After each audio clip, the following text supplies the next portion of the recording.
Hello everyone. Today we are going to discuss the next reagent that is osmium tetraoxide. तो इसमें हम बात करेंगे, इसी को हमने नाम दिया टॉपिक को डाई हाइड्रोक्सीलेशन। डाई हाइड्रोक्सीलेशन मतलब क्या होता है कि 2OH ग्रुप लगते हैं बेसिकली। जैसे कि हमारे पास कोई एल्कीन है तो एल्कीन में अगर हम रिएक्शन कराते हैं किसकी OSO4 के साथ तो हमारे क्या हो जाते हैं 2OH ग्रुप ऐड हो जाते हैं उस एल्कीन में। तो क्योंकि 2OH ग्रुप लग रहे हैं उसमें इसीलिए हम उसको नाम दे रहे हैं डाई हाइड्रोक्सीलेशन। डाई हाइड्रोक्सीलेशन मतलब डाई मीन्स 2 और हाइड्रोक्सी मतलब OH ग्रुप। तो 2OH ग्रुप्स हमारे जुड़ रहे हैं इसलिए हमने यहाँ पर नाम दे दिया इस टॉपिक को डाई हाइड्रोक्सीलेशन। तो क्या बोल रहे हैं, formation of diols compound is called dihydroxylation. जैसे कि अगर हम यहाँ पर देखें तो ये हमारे पास एक एल्कीन है जो कि सिंस यहाँ पर क्या है, दोनों आर ग्रुप क्या है, अपोजिट है, तो हमने इसको नाम दे दिया ट्रांस एल्कीन। ट्रांस एल्कीन में हमने क्या ऐड किया, सपोज OSO4 ऐड किया। तो OSO4 क्या एक रिएजेंट है जिसका नाम हमने बोल दिया ऑस्मियम टेट्राऑक्साइड। या फिर हम कोई भी ऐसे रिएजेंट लें जो कि हमारा क्या करा दे डाई हाइड्रोक्सीलेशन को। और भी ऐसे रिएजेंट है वो हम देखेंगे। तो अभी हम बात करें, सपोज जैसे हमने OSO4 ले लिया तो ये क्या कराएगा, डाई हाइड्रोक्सीलेशन कराता है, यानी कि 2OH ग्रुप का एडिशन हो जाएगा। यहाँ पर बेसिकली 2OH ग्रुप ऐड हो गए हैं। अब हम देखते हैं कि ऐसे कौन कौन से रिएजेंट्स हैं जो कि डाई हाइड्रोक्सीलेशन शो करते हैं। तो हमारे पास 5 रिएजेंट ऐसे हैं जो कि हमारे डाईओल फॉर्मेशन करते हैं। जैसे कि फर्स्ट हमारा इंपॉर्टेंट रिएजेंट है ऑस्मियम टेट्राऑक्साइड जिसको हम नाम देते हैं OSO4। ये हमारा क्या होता है, सिन डाईओल का फॉर्मेशन करता है। सिन क्या होता है, एक हमारा वर्ड टर्म होती है सिन और एक हमारी टर्म होती है एंटी। सिन का मतलब होता है कि सेम साइड OH। सिन का मतलब होता है कि सेम साइड OH। अगर हमारे दोनों OH ऐड हो रहे हैं तो वो सेम साइड ऐड हो रहे हैं तो उसको हम नाम देते हैं सिन। और एंटी होता है दोनों अपोजिट। अगर मान लो एक OH ऊपर की साइड जुड़ा है तो दूसरा OH डाउन साइड जुड़ेगा तो उसको हम बोलते हैं एंटी डाईओल्स। तो बेसिकली या तो सिन डाईओल फॉर्मेशन हो सकता है या एंटी डाईओल, ये डिपेंड करेगा हमारा रिएजेंट कौन सा है। जैसे कि अगर हम देखें यहाँ पर ऑस्मियम टेट्राऑक्साइड है तो ये डाईओल फॉर्मेशन करता है, लेकिन कैसा करता है, सिन डाईओल। ऐसे ही हमारा KMnO4 है, ये भी सिन डाईओल करता है। वुडवर्ड एक रिएजेंट साइंटिस्ट के नेम पे रख दिया उसका, तो ये वुडवर्ड है। इसी जैसे कि ये रिएजेंट बेसिकली हमारा ये है I2RCOOAg और वाटर की प्रेजेंस में, मतलब ये पूरा रिएजेंट है जिसको हम नाम देते हैं वुडवर्ड रिएजेंट। एग्जाम में तो बेसिकली इस तरीके से लिखा आता है, कैसे भी आ सकता है, लेकिन कई बार इस फॉर्म में गिवन होता है तो हमें याद होना चाहिए वुडवर्ड रिएजेंट क्या होता है, I2RCOAg और वाटर की प्रेजेंस में होता है। तो ये हमारी कैसा डाईओल फॉर्मेशन करता है, सिन डाईओल फॉर्मेशन करता है। ये हमें याद होनी चाहिए कि कौन सा रिएजेंट कैसा डाईओल फॉर्मेशन करता है, कोई सिन करता है कोई एंटी करता है। तो अभी तक हमने 3 रिएजेंट देखे, OSO4, KMnO4 और एक वुडवर्ड रिएजेंट। तीनों हमारे क्या बना रहे हैं, सिन डाईओल। अगर हम नेक्स्ट रिएजेंट देखें जैसे कि प्रीवोस्ट हमारा क्या है, ये भी सिमिलर ही है, लेकिन इसमें क्या है, वुडवर्ड के सिमिलर है, लेकिन यहाँ पर बस इतना डिफरेंस है कि यहाँ पर वाटर होता है, यहाँ पर वाटर नहीं होता। तो विदाउट वाटर होता है, उसी को हम बोलते हैं प्रीवोस्ट, यानी कि उसी। और ये हमारा क्या फॉर्म करता है, एंटी डाईओल फॉर्मेशन करता है। हाँ, तो हम देख रहे थे कि यहाँ पर हमारा जो 3 रिएजेंट्स हैं जो सिन डाईओल फॉर्मेशन करते हैं, और एक प्रीवोस्ट है और एक रिंग ओपनिंग ऑफ इपॉक्साइड।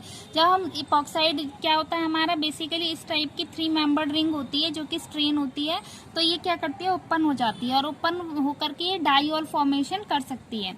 तो यानी कि हम क्या देख रहे हैं कि प्रीवोस्ट के केस में भी एंटी डाईओल फॉर्मेशन होता है और रिंग ओपनिंग जो इपॉक्साइड्स है उसमें भी हमारा एंटी डाईओल फॉर्मेशन होगा। तो ये 2 हमें याद रखने हैं कि प्रीवोस्ट एंड रिंग ओपनिंग, इसको हम इन सबको हम बाद में पढ़ेंगे। पहले हम 1 बाय 1 रिएजेंट डिस्कस करेंगे। जैसे कि फर्स्ट है हमारा ऑस्मियम टेट्राऑक्साइड, इसके बारे में पूरी हम स्टीरियोकेमिस्ट्री समझेंगे और किस टाइप के एग्जाम्पल्स एग्जाम में आए हुए हैं वो देखेंगे। तो हम देखते हैं अपने क्वेश्चंस। जैसे कि पहले हम इसका कॉन्सेप्ट समझ लें तो एक बार हम इसका मैकेनिज्म देख लेते हैं कि किस तरीके से एल्कीन और OSO4 रिएक्ट करते हैं।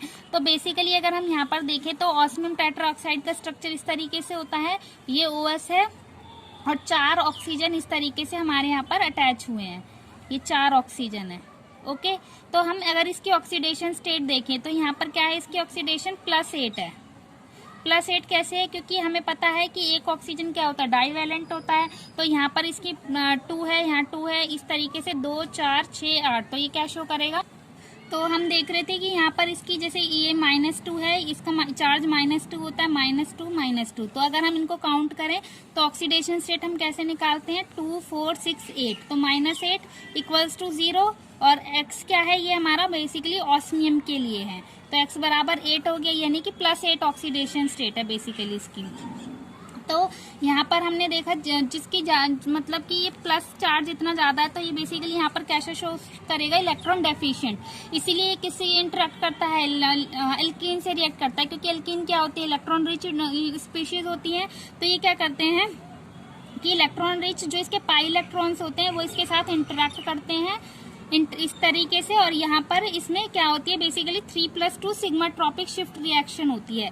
अगर हम इसको नंबरिंग करें, जैसे कि ये 1 है, ये 2 है और ये 3 है, तो 1, 2 और 3 ये हो गया। और इसी तरीके से ये 1 पोजीशन है, ये 2 पोजीशन है। तो अगर हम देखें तो 2 और 3 पोजीशन का रिएक्शन हो रहा है यहाँ पर, और 1, 1 का। तो बेसिकली इस टाइप की रिएक्शन, मतलब 3 है यहाँ पर, 1, 2, 3 एक, और यहाँ पर हमारा है 1, 2। यानी कि अगर हम देखें तो बेसिकली जब इनका एडिशन होता है तो इस रिएक्शन को हम बोलते हैं 3+2 सिग्माट्रोपिक शिफ्ट रिएक्शन। तो बेसिकली इस टाइप की रिएक्शन हुई और हमारा ये बन गया है, और इसी को हम बोलते हैं ऑस्मेट ईस्टर। और जब ये बन जाता है तो इसकी ऑक्सीडेशन स्टेट +8 से कम हो जाती है, और कितनी हो जाती है, +6 हो जाती है।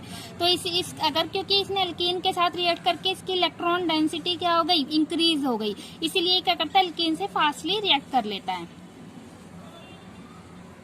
तो यहाँ पर हमने देखा इस टाइप का कंपाउंड बन गया हमारा। फिर इसमें क्या करते हैं, हम वाटर ऐड करते हैं जो कि हाइड्रोलाइसिस करेगा, और इसको बॉन्ड को ब्रेक करके क्या हो जाएगा, बेसिकली हमारा डाइऑल फॉर्मेशन हो जाएगा। तो हमारा ये मैकेनिज्म देखने का पर्पस था सिर्फ कि डाइऑल फॉर्मेशन किस तरीके से होता है। तो यहाँ पर हमने देखा कि डाइऑल फॉर्मेशन हो गया। अब हम देखते हैं कि अगर हमारे पास कोई रिएक्टेंट गिवन है जिसमें 2 से ज्यादा एल्कीन है, 1 से ज्यादा एल्कीन है, तो उसमें क्या होगा कि हमें वहां पर रिएक्ट कराना होगा। If reactant have 2 double bond, जहां पर क्या होगा, इलेक्ट्रॉन रिच सेंटर होगा। जैसे कि अगर हम देखें इसमें और इस एल्कीन में, जैसे कि हमने MCPBA में देखा था, साइमन स्मिथ रिएक्शन में देखा था कि वो सब कहाँ रिएक्ट कर रहे थे, जहाँ पर इलेक्ट्रॉन रिच ज्यादा था। जैसे कि ये एल्कीन है, इन दोनों में इलेक्ट्रॉन, जो ज्यादा सब्स्टिट्यूटेड एल्कीन होती है वो ज्यादा इलेक्ट्रॉन रिच होती है, और जो लेस सब्स्टिट्यूटेड होती है वो लेस इलेक्ट्रॉन रिच होती है। यहाँ पर मैं लिख देती हूँ, less substituted means less electron rich, और more substituted alkene means more electron rich. Okay, तो हम यहाँ पर जैसे देखें, इस एल्कीन है, ये वाला एक ही एल्काइल ग्रुप जुड़ा हुआ है, तो इसको हम बोलेंगे मोनो सब्स्टिट्यूटेड। अगर हम इस एल्कीन को देखें, इससे 1, 2, 3 एल्काइल ग्रुप जुड़े हुए हैं, तो यानी कि ये क्या हो जाएगा हमारा, ट्राई सब्स्टिट्यूटेड। तो जो ये ज्यादा सब्स्टिट्यूटेड है, तो इसलिए ये ज्यादा इलेक्ट्रॉन रिच होगी, इसलिए यहाँ पर अटैक होगा किसका, OSO4 का, और डाइऑल का फॉर्मेशन यहाँ पर हो जाएगा। तो हम देख रहे हैं इसमें प्रोडक्ट में इस तरीके से बन गया है। अब हम देखते हैं नेक्स्ट क्वेश्चन की तरफ। जैसे हमें ये गिवन है, हाँ, और हमने देखा था कि जो OSO4 होते हैं वो सिन डाइऑल का फॉर्मेशन करते हैं। जैसे कि हमारे पास ये है, एल्कीन है इस टाइप की, लेकिन साइक्लिक 6 मेंबर में गिवन है। तो हमें पहले इसका क्या बनाना पड़ेगा, चेयर फॉर्म हमें बनानी पड़ेगी बेसिकली। तो हमें ये ध्यान रखना है, जैसे कि इसकी तो हमारी हमने देखी थी हाफ चेयर फॉर्मेशन होता है, हाफ चेयर फॉर्मेशन होता है, लेकिन हम इसको इस तरीके से याद रख सकते हैं। हाफ चेयर थोड़ा टफ हो जाता बनाना, तो बेसिकली हम इसको सिंपल वे में इस तरीके से समझ सकते हैं, क्योंकि प्रोडक्ट में तो हमारा 6 मेंबर्ड ही बनना है। तो हमारा जो होगा, ये क्या कर रहा है, डाइऑल का फॉर्मेशन कर रहा है। तो डाइऑल का फॉर्मेशन कैसा करेगा, सिन करेगा। तो यानी कि या तो दोनों OH क्या होंगे, अपसाइड होंगे, या अगर हम देखें तो ये एक्सियल है, ये इक्विटोरियल है, लेकिन दोनों ऊपर की साइड है, ये हमें ध्यान रखना है। ऐसा नहीं है कि एक्सियल बना दे या फिर इक्विटोरियल बना दे, वो हमारा गलत हो जाएगा। हमें बस इतना ध्यान रखना है, सिन होने चाहिए, सिन यानी कि सेम डायरेक्शन में, सेम साइड होनी चाहिए। तो हम देखें ये भी अपसाइड है और ये भी अपसाइड है, चाहे वो एक्सियल हो चाहे इक्विटोरियल हो, कोई भी पोजीशन हो सकती है। लेकिन हमें इतना याद रखना है कि दोनों सिन होने चाहिए। जैसे कि हमारा ये OH ऊपर है और ये भी OH अपसाइड है, और 1-2 पोजीशन पर ही हमारा डाइऑल फॉर्मेशन हो रहा है। या फिर अगर हम इसका, और हमें पता है जैसे कि अगर हमें ज्यादा स्टेबल, जैसे कि अगर हम इसका रिंग फ्लिपिंग करा के ज्यादा स्टेबल इसकी कन्फिगुरेशन ला सकते हैं। लेकिन अगर हम देखें तो एक्सियल पे क्या होते हैं, 1-3 डाई एक्सियल इंटरेक्शन होता है, जिसकी वजह से ये लेस स्टेबल हो जाता है। तो हम इसको क्या करते हैं, ज्यादा स्टेबल बनाने के लिए इसकी फ्लिपिंग करा देते हैं, यानी कि उसको इक्वेटोरियल पोजीशन पर भी ला सकते हैं अगर हमारी ऐसी पॉसिबिलिटी हो। लेकिन यहाँ पर अगर हम रिंग फ्लिपिंग कराए तब भी ये क्या हो रहा है, अगर हम यहाँ पर देखें तो ये क्या हो रहा है, हमारे एक्सियल पोजीशन पर है एक OH, और ये वाला हमारा क्या है यहाँ पर इक्वेटोरियल पे। तो बेसिकली वही बात हो रही है, यहाँ पर भी एक एक्सियल पे OH और एक इक्वेटोरियल पे, और यहाँ पर भी हमारा एक एक्सियल पे और एक इक्वेटोरियल पे। तो बेसिकली हमें इतना दिखाना है कि ये OH भी अपसाइड है, ये OH भी अपसाइड है, यानी कि सिन है यहाँ पर भी और यहाँ पर भी सिन है। तो प्रोडक्ट को हमें यहाँ पर अब हम दिखाएंगे, जैसे कि ये वाला अपसाइड है, ये अपसाइड है, दोनों अपसाइड है OH, तो हमारा क्या बन गया, सिन डाइऑल बन गया। या फिर हम दोनों डाउन साइड भी दिखा सकते हैं, ये मतलब हमें बस इतना दिखाना है स्टीरियो केमिस्ट्री की सिन डाइऑल बनते हैं। सिन डाइऑल प्रोडक्ट का फॉर्मेशन हो सकता है, या तो ये बनेगा या फिर ये बनेगा। ओके गाइस, तो हमारा इक्वेशन कंप्लीट हुआ। हम देखते हैं नेक्स्ट क्वेश्चन। अब हम नेक्स्ट क्वेश्चन देखते हैं, जैसे ये ई एल्कीन है, ई एल्कीन दी हुई है, तो हमें OSO4 का एडिशन कराना है। बेसिकली डाइऑल का फॉर्मेशन होगा, तो डाइऑल का में हमारा क्या होगा, दोनों या तो सेम साइड लगेंगे या फिर दोनों OH या तो हमारे अप साइड लगेंगे या फिर डाउन साइड लगेंगे, क्योंकि ये प्लेन में है हमारा। तो हमने यहाँ पर क्या करा है, दोनों या तो OH अप साइड दिखा दिए या फिर हम इनको डाउन साइड भी दिखा सकते हैं। तो ये यहाँ पर हमारा क्या होगा, इस तरीके से।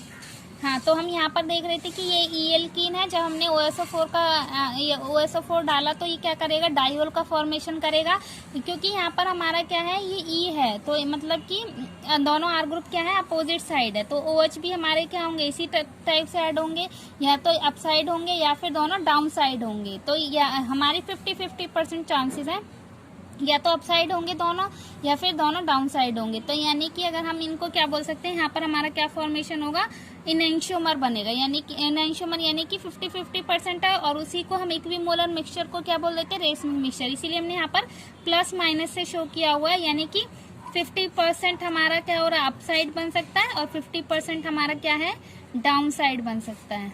तो यानी कि दोनों इक्वल प्रोबेबिलिटी है। तो हम इसी तरीके से नेक्स्ट क्वेश्चन देखते हैं। यहाँ पर तो हमने ई लिया था, यहाँ पर हमने जेड ले लिया है। तो अगर हम यहाँ पर देखें तो ये OSO4 ऐड किया है हमने, तो यहाँ क्या होगा, डाइऑल का फॉर्मेशन होगा, या तो दोनों अप साइड बनेंगे या फिर दोनों डाउन साइड बनेंगे। लेकिन अगर हम देखें ये दोनों ही एक दूसरे के क्या है, स्टीरियोमर्स हैं। अगर हम इसको 180 डिग्री रोटेट कर दें इस तरीके से, out of the plane rotate कर देंगे, जैसे कि हमारा यहाँ पर ये है, तो इसको हम आउट ऑफ द प्लेन इस बॉन्ड के इस 180 डिग्री रोटेट करेंगे तो हमारा यही बन जाएगा। यानी कि ये दोनों नीचे थे, जब हमने इसको ऐसे रोटेट कर दिया तो ये हमारे दोनों OH ऊपर की साइड आ जाएंगे।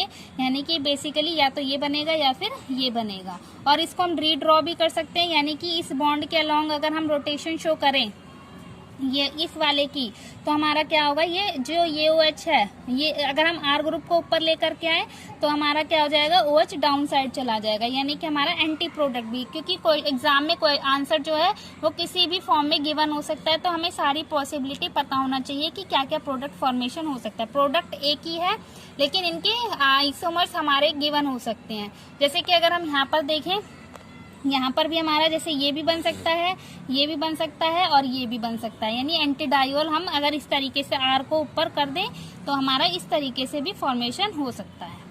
इसी तरीके से हमारा जैसे नेक्स्ट क्वेश्चन गिवन है, ये हमारे पास अल्कीन गिवन है, और अगर हम इसको OSO4 ऐड करें तो क्या बनेगा, OSO4 डालेंगे, इस तरीके से क्वेश्चन गिवन है कि OSO4 ऐड किया हमने तो हमारा प्रोडक्ट B बना है, और MCPBA और NaOH दोनों ऐड करा तो हमारा क्या बना है, A प्रोडक्ट फॉर्मेशन हुआ। तो इसको आप सॉल्व करिएगा, क्योंकि हमने दोनों ही रिएजेंट पढ़ रखे हैं और मैंने इसका सोल्यूशन भी दिया हुआ है। अगर आप एक बार आप देखेंगे तो आपको समझ में आ जाएगा।